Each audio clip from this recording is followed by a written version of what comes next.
ikhwan sekalian, berbicara mengenai dosa, ada sebuah dosa yang sangat istimewa. Dosa ini tersebar dan terdapat di mana-mana. Banyak juga dilanggar, sehingga banyak orang yang merasakannya bukan sebagai dosa lagi, karena tadi apa? Karena sudah banyaknya orang yang melakukannya. Apa nama dosa itu? Dosa itu bernama riba. Mengenai haramnya riba ini, Allah Subhanahu wa taala menyatakannya sendiri di dalam Al-Qur'an surat Al-Baqarah ayat ke-275. Alladzina yaquluna riba la yaqumuna illa kama yaqumul ladzi yatakhabbathu asy-syaitanu minal mas. Dzalika bi annahum qalu innamal bai'u mislu riba wa halallahu al-bai'a wa harrama riba. Faman ja'ahu mau'izatun mir rabbih fantaha falahu ma salaf wa amruhu ilallah wa man 'ada fa ulaika ashabun nar hum fiha khalidun. Orang-orang yang makan atau mengambil riba tidak dapat berdiri melainkan seperti berdirinya orang yang kemasukan syaitan lantaran tekanan penyakit gila. Keadaan mereka yang demikian itu adalah disebabkan mereka berkata, sesungguhnya jual beli itu sama dengan riba. Padahal Allah telah menghalalkan jual beli dan mengharamkan riba. Orang-orang yang telah sampai kepadanya larangan dari Tuhannya, lalu terus berhenti dari mengambil riba, maka baginya apa yang telah diambilnya dahulu sebelum datangnya larangan, dan urusannya terserah kepada Allah. Orang yang kembali mengambil riba, maka orang itu adalah penghuni-penghuni neraka. Mereka kekal di dalamnya.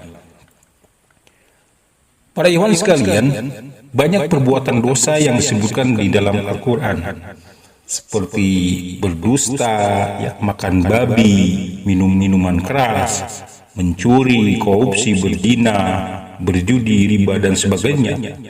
Nah, di antara semua dosa tersebut, riba merupakan dosa yang amat istimewa.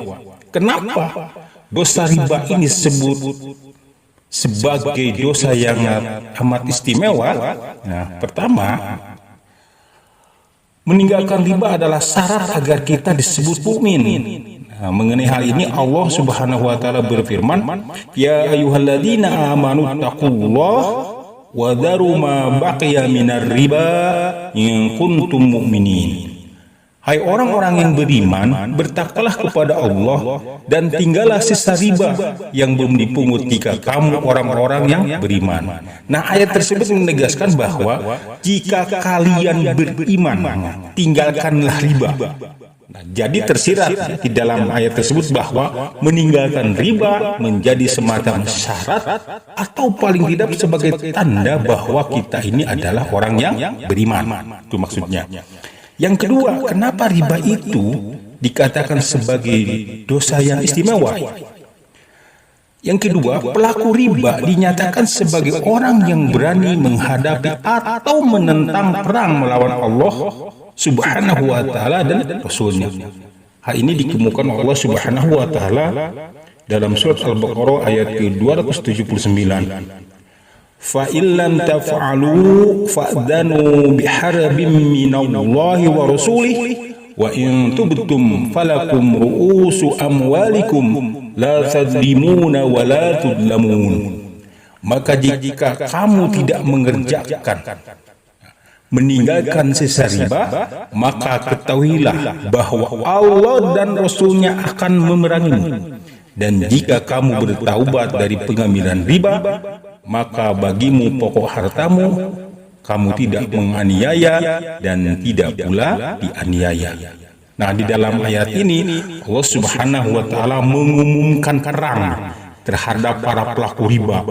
Orang yang tetap saja bertransaksi dengan menggunakan riba sama saja dengan orang yang berani menghadapi bahkan menentang perang melawan Allah dan Rasulnya. Ini yang kedua.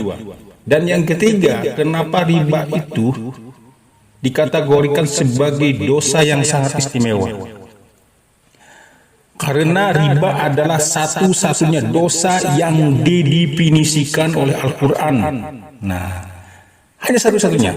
Sedangkan dosa-dosa seperti zina, ya, mencuri dan sebagainya itu tidak didefinisikan oleh Al-Quran.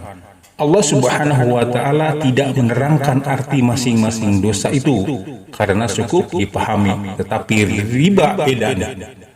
Riba didefinisikan oleh Allah Subhanahu wa Ta'ala di dalam surat Al-Baqarah ayat ke-279. Wa in tubtum falakum ru'usu amwalikum. Dan jika kamu bertaubat dari pengambilan riba, maka bagimu pokok hartamu.